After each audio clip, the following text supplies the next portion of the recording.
exactly are these proposed tariffs impacting your business? Well, it's pretty it's pretty scary and debilitating having these threatened tariffs. We're already under punishment from the Airbus tariffs. They enacted 25% tariffs on all imported cheeses, most imported cheeses from Europe back in October. And now they're threatening to increase those even more or add other ones to the list. On top of that, as you mentioned earlier this week, the administration is threatening to put 100% tariffs on all French cheeses. That would be just crushing to our business. As you can see here in the background, we have a facility here that does packaging and value-added cutting and wrapping on cheeses from all over the world, including France. We have 100 good-paying jobs here. And we can't absorb, I don't know what business can absorb a 25% cost increase, let alone a 100% cost increase. So it's really debilitating to our business. So then what would you do? Do you plan to pass those, if it gets enacted, do you plan to pass those extra costs on to consumers? And do you expect to see consumers really paying, twice for cheese from what they paid before? Sure. Well, here as I stand in my facility, we just completed this $12 million renovation and investment in this facility down Lakewood, New Jersey, where I stand today. We had plans for an additional $5-6 million investment in this facility. Right now, that plan's on hold. We can't sort of justify pouring more money into this facility and hiring contractors if there's uncertainty if our cheeses will be able to sell. There's no way we can absorb those costs. We'll have to pass them on to our consumers. All companies that touch the products, trucking, retailers, restaurants, they're all going to be impacted, and eventually the consumer. It's, this is something that's impacting the tech companies, the big billion-dollar tech companies, Google, Amazon, Facebook. These companies are worth tens of billions of dollars, and it's a family business like ours that's really going to bear the brunt of it. So, yeah, no, we can't absorb it. Hey, Tom, what do you tell people who are in charge of investing for their businesses, capital expenditures, when they're dealing with tariffs or potential tariffs that could easily go the opposite direction tomorrow, literally via tweet? I mean, how does the calculus work in those cases? How does someone plan forward for their business? Here it is. We're at the end of the year. We're in our budget process for next year. We're trying to figure out, how many people we're going to hire. Marketing campaigns. We actually have a French marketing campaign planned. All this is investments in the business. As I mentioned, we have a capital investment plan for this building.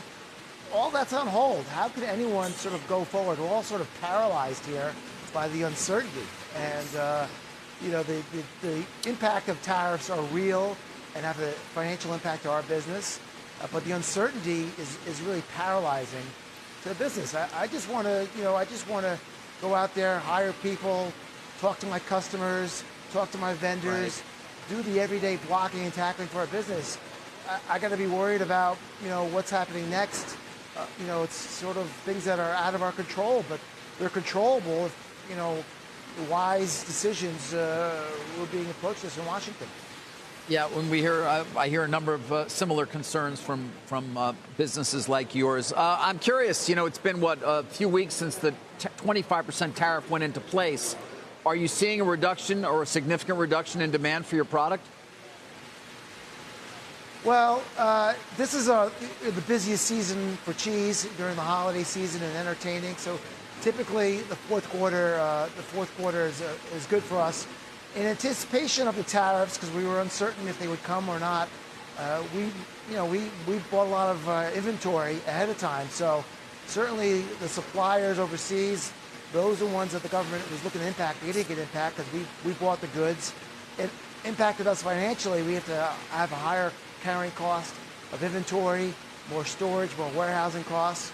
But we were trying to do that to mitigate any impact on our customers at this very important part of the season.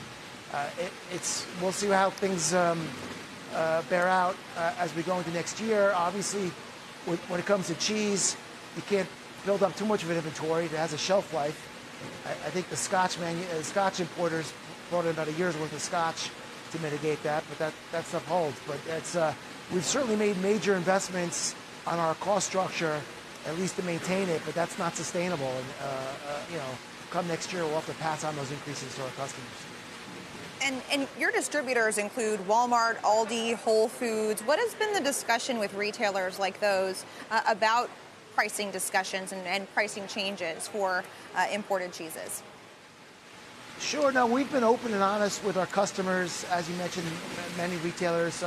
Yesterday I was down in Florida. I was in a Publix store, and you look at their deli case, and it's a portfolio of cheeses, and a certain, through the Airbus tariffs, at least half the items in that case are going to be impacted. Now, they have labor at the store. It's going to impact, it's going to impact the sales through at stores like that, and then impacts those companies. So we've been trying to get them educated, get them to speak to their congressmen and people in Washington to know how these taxes, basically food taxes, impacted everybody along the supply chain. So, do you plan to change some of the supply chain that you're operating with? Maybe looking at retailers outside of the U.S. In order to diversify away from the potential for these tariffs? Well, our business, we're an importing business. It's a third-generation family business started by my grandfather. Next year will be our 75th year, and we're an importing business. We've been sourcing products from overseas, selling to American consumers, as I said, for 75 years.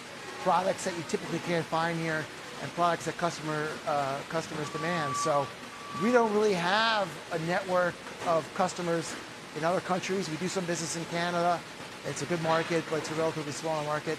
Our business is here. We have 600 employees here, customers here, and we're here to focus on those employees and those customers. So